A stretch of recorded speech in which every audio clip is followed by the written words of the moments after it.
T.Y. Moore was born in Lagos, Nigeria. She is a movie director, producer, and actress, having produced her own works and featured in a number of other works. Toyin started as a television broadcaster in 2004, working as a presenter and producer in the then DBN television. She went on to start hosting her own programs as an independent producer, syndicating her programs on different stations. She relocated to the UK in 2009, where she continued making films, among which are At Home and Abroad, 18 Karat Mama, The Outcast, Blood Type, Captivated, and 69, a Yoruba movie. Toyin is a single parent residing here in the UK and is my guest on the Justif Show today.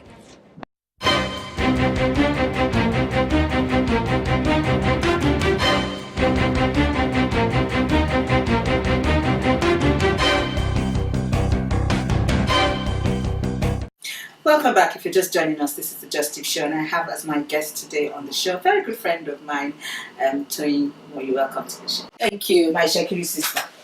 I'm excited to be here. Thank you. I can't begin to say why, but okay, you tell me why. You tell me why later. Otherwise, I'll start getting big-headed. Anyway, we have a ritual on the show where we go back to the beginning. What were your growing up years like? When you say growing up, like how way back? Yeah, as far back as you can remember. But not from your mother's womb, you won't remember that. No. Okay, the first one that comes to mind is Daddy taking us to our Papa Club, all my brothers, all my siblings. How many siblings do you have? Okay, let's start from where you were born. I was born in Lagos. Okay. And I was born to a polygamous family. My dad, a Shekiri man with plenty wives. But the children were all one, we were raised as one family, But I actually thought it was normal, it was when I grew up, I realized that other people don't have, other mummies, like that, But I can remember Daddy taking us to the club, a Papa Club. I can remember Daddy taking us after school, we'd go to his office, and I was always running in his fridge and taking all the chocolates. He always had chocolates for me and my brother. And I can remember that every time we go shopping, I would buy chocolates and my brother would buy like a big toy car that he could drive. And every time we get home, my mom would say, "Oh, you can't buy better than that, buy chocolates." So which means that you're from, is it fair to say that you were from a middle class family back then? Yeah. Okay. What schools did you go to? Primary, secondary, university? Okay, I went to Yewande Memorial Nursery School. It's a private school. I think because of this polygamy thing, I had like 3 or so secondary schools, or 4 that I went to. I went to one at Jos. I went to Neora in Lagos, Neora Girls. Was your dad in the military or something like that? You're having to travel? No, funny enough. My mom, I think every time they had a quarrel, she would take me away. Because I was daddy's favorite. So it was like, to punish him. Yeah. And I was always siding with dad, and feeling very angry with my mom until I was a teenager. Then I felt really bad because my mom was covering up for my dad a lot because she knew how much I loved him. So she tried very hard not to let us know that for a long time she had actually been paying our fees. She had been covering up for him, and we thought, that he was doing that. But she just wanted us to have a healthy upbringing and relationship with my dad. I remember one time I came back, and I think I was about 12, and I saw her. She was making amala and selling, in a small kiosk, and I couldn't believe it. I mean, my mom had a lot of money. She used to have shops in Balogun. And then I came back from secondary school, boarding school, and she and my brother, they would go to her shop, and she was selling, she was making amala and selling. I can't begin to explain how shocked I was by that, because we've never... You didn't think that anything, you just thought that everything was fine. Yeah, so and when I got back from school, she now sent me to live with my uncle,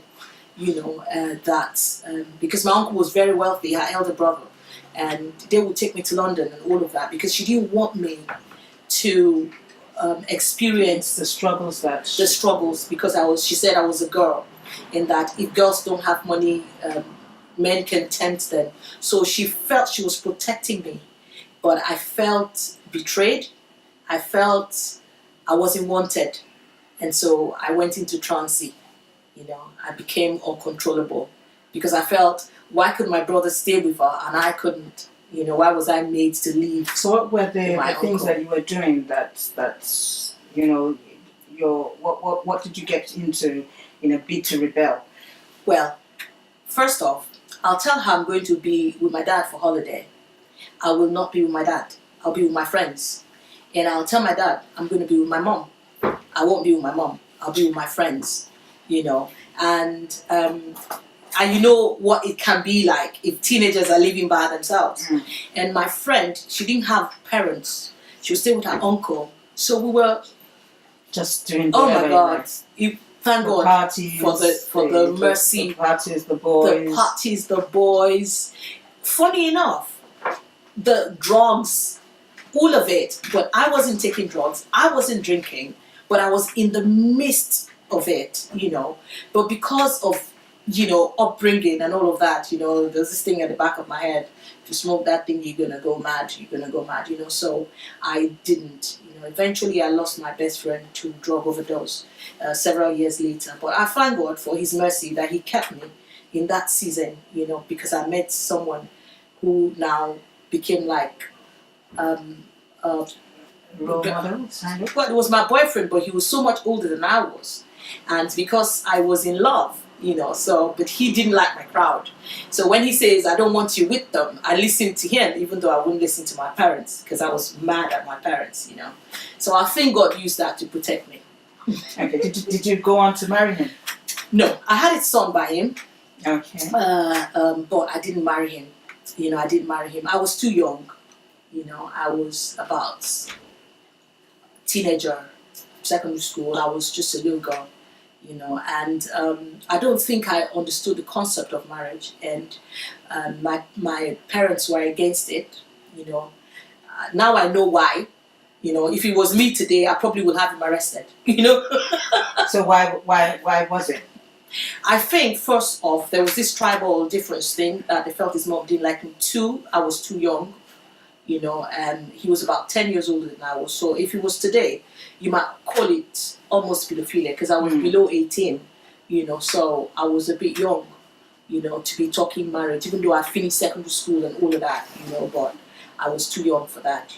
But I thank God for that season because it was a funny way of God protecting me because all that time I was going out with him, I couldn't party hard with my friends. I couldn't do the drugs. I couldn't do all of that, I was forced to stay in school, Yeah.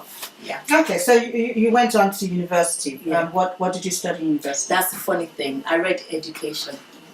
Now, I think everybody that I've interviewed on this show, I've only had about 2 of them who are practicing what they studied in university. So, moving on from university, what did you go on to do? Okay, I think like my first job, I was a public relations officer in a consulting firm. I hated it.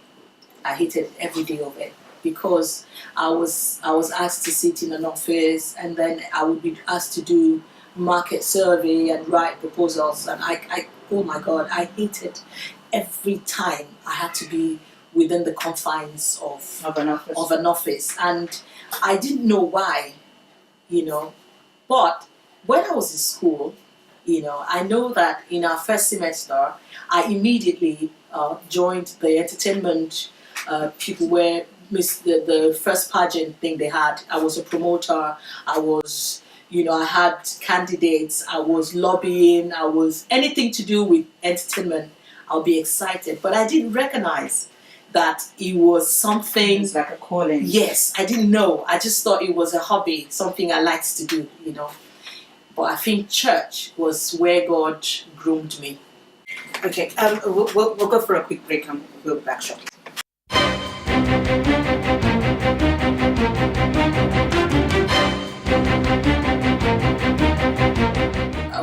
kids teacher, but I was always teaching them with drama.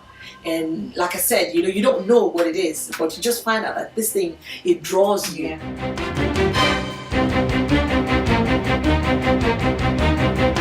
So every time they give me a lesson, we draw a lesson plan, we had all these things, then I would rewrite the story. Now I know it's called scripting. I would rewrite the story in the language of the kids.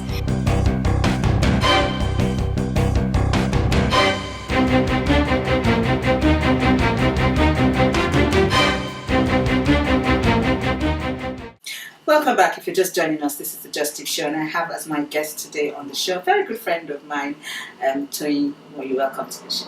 Okay. Now you've mentioned church. Okay, so you left the firm. Where did you go after you left the firm? You just went into church. Yes. What pulled you into church? Well, then how when you get born again is very consuming. I was that kind of almost fanatical. How, I'm born again now. Oh, my life is for Jesus. Nothing else. I want to work for Him. I want to serve Him. I don't want to do nothing else. So I went to the church and said, I want to be part of the church workers and give my time to God. My dad was furious. But he was, most of our parents were born into the Anglican Church. I think they're Christians. Well, he was a Baptist. He was a Baptist. So he couldn't understand he was completely against it. He was always threatening to have my pastor arrested. He felt they brainwashed us and all of that. But I think it was good for me, because when I joined the church, I started with the children's department. I was supposed to be a kids teacher, but I was always teaching them with drama. And like I said, you don't know what it is, but you just find out that this thing, it draws you. So every time they give me a lesson, we draw a lesson plan, we had all these things, then I would rewrite the story. Now I know it's called scripting. I would rewrite the story in the language of the kids. Then I will have them act it out, like make believe and all of that. So I know that my classes were always practical. I was always doing dancing, singing with them, acting with them. And I went on to join the choir, the church choir. And I think from then on, I now realized that this is it. This is where I want to be.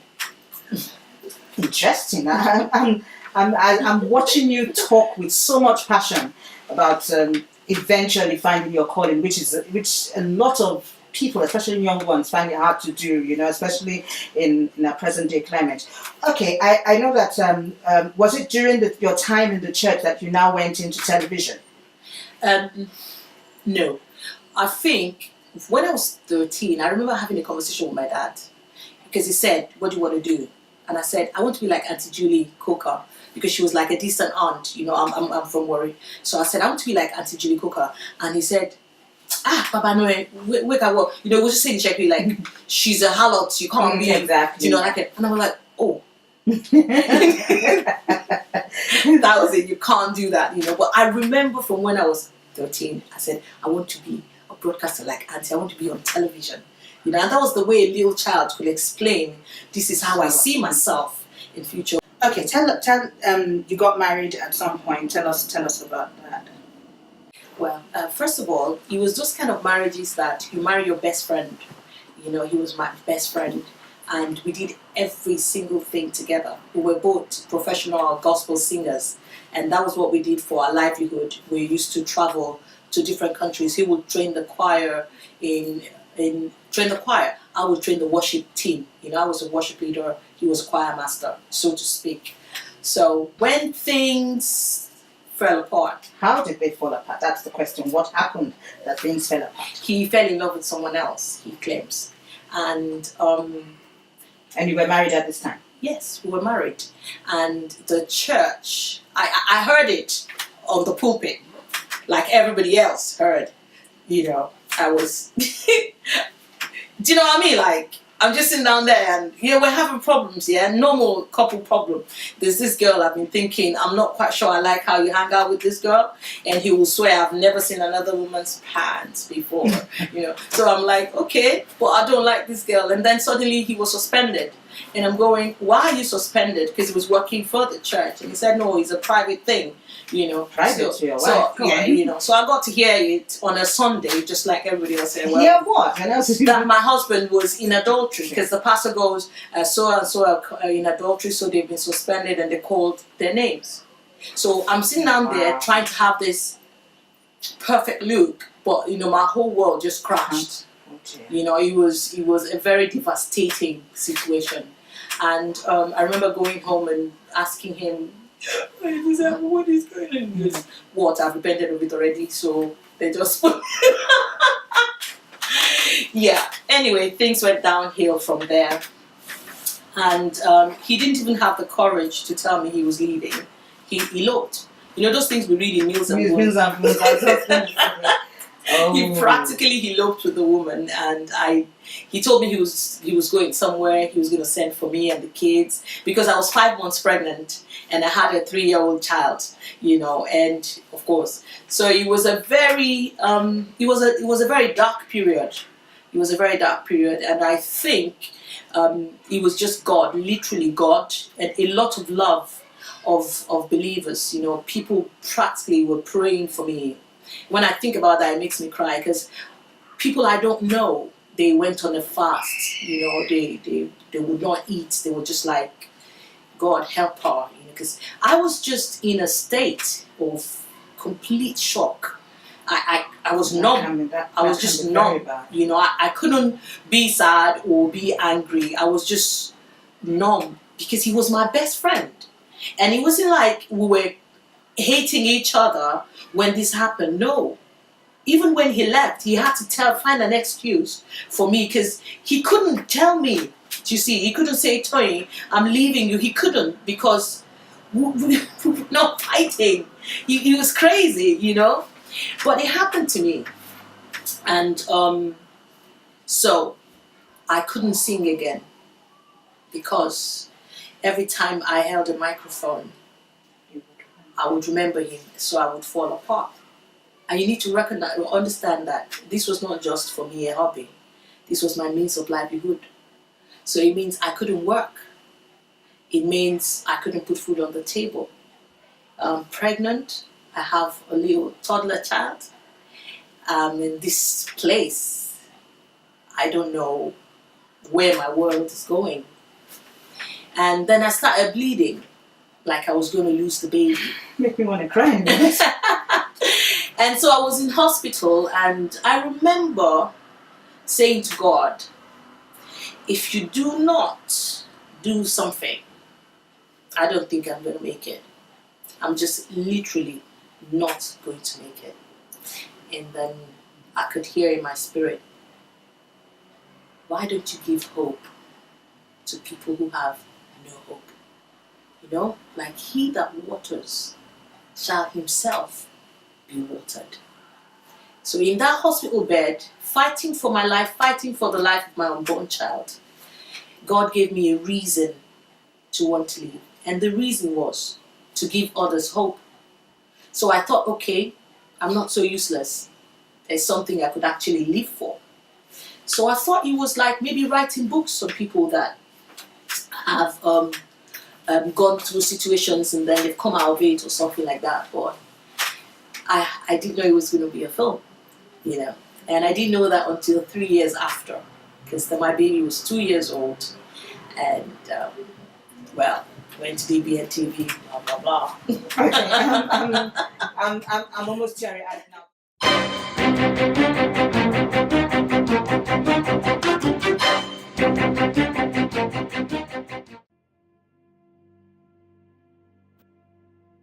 Oh, what's the matter? I hate you! I hate everyone in this house! Remember the vow you said, for better, for worse? I know it's very difficult, but divorce is not a good option. Really, I'm not in your shoe, but I know that it hurts and it's tough. But you can trust God to help you. And when you trust him, he will guide you. He will bring healing. He will make it work. Open that door. I'm leaving. I said I'm sorry. You're not sorry. You know I can't marry you. You cannot get it. I said you must marry. You must marry you. Leave that thing. You must marry. You must marry in Jesus' name. I just need help to pick out my clothes for the convention. The suit and the tie. I'm happy to do that. Anytime Pastor Rita is not here, I'm really glad to deputize for her. She's been amazing. I went to minister men broken homes. When I came back, I so quick. Bugging my husband. Joe is not here. I'm not here to see Joe. You know I'm here to you.